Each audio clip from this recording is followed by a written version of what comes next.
Welcome to this week's edition of Melissa's Realty Reality. So today we're going to talk about the buzzwords. Is it a buyer's market or is it a seller's market?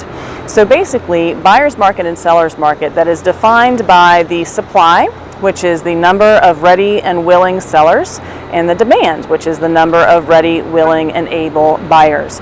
And there is, of course, always a formula that officially deems a market buyer's market or seller's market, and that has to do with how many properties are currently active on the market and what is the average number per month of sales over a specified time frame, and that gives you what we call absorption rate, which clarifies whether we're in a buyer's market or a seller's market. A stable market is anywhere in the range of 5 months of inventory. A seller's market is anywhere in the range of 3 months or less, and a buyer's market is in the range of 7 months or more. Now, that doesn't mean a whole lot to you probably. So I'm out here on the lovely campus of WVU in my hometown of Morgantown as a demonstration. So right now I am sitting in front of the Mountain Layer Plaza. So this is the Commons, and as you see, there's a fair number of people out there. You see them walking around having their lunch. It's right about noontime. And there's also a fair amount of green space. So there's plenty of places for them to look at and sit if they want, or keep looking at another. So I see this as a symbol of a stable market. So there's a pretty even mix. There's a nice amount of property available, and there's a nice amount of people to buy it. So let's go on to example B.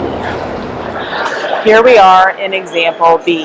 Now I am inside the mountain layer at lunchtime. As you can see, there are a lot of tables, but there are probably less tables than there are persons to sit.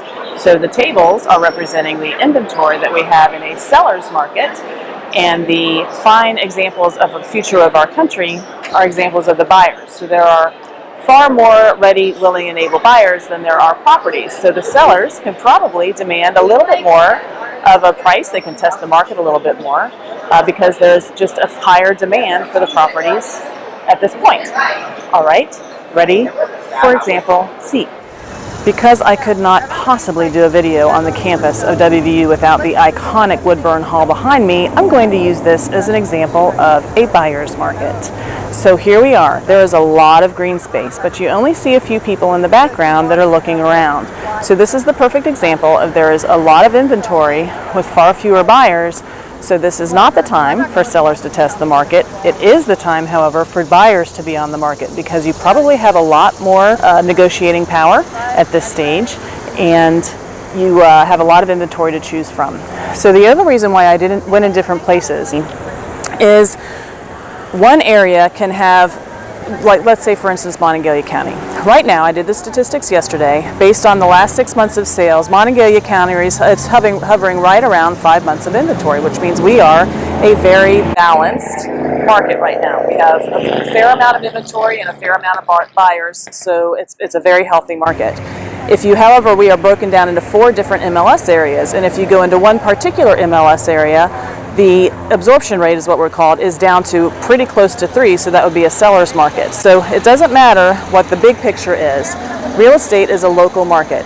It can be broken down into area, it can be broken down into price range. So if you are a seller, make sure when you're doing your research and you're talking with your realtor that you know what the market is at that particular time. It changes from season to season and month to month. It changes from area to area. If you're a buyer, ask your agent to talk with you about absorption rate in your price range, so you kind of know ahead of time whether you should be bidding aggressively or you should be playing the game a little bit. All this information will help make your transaction go much smoother. I appreciate you listening to me. I hope you have a beautiful day, and greetings from WVU. Take care.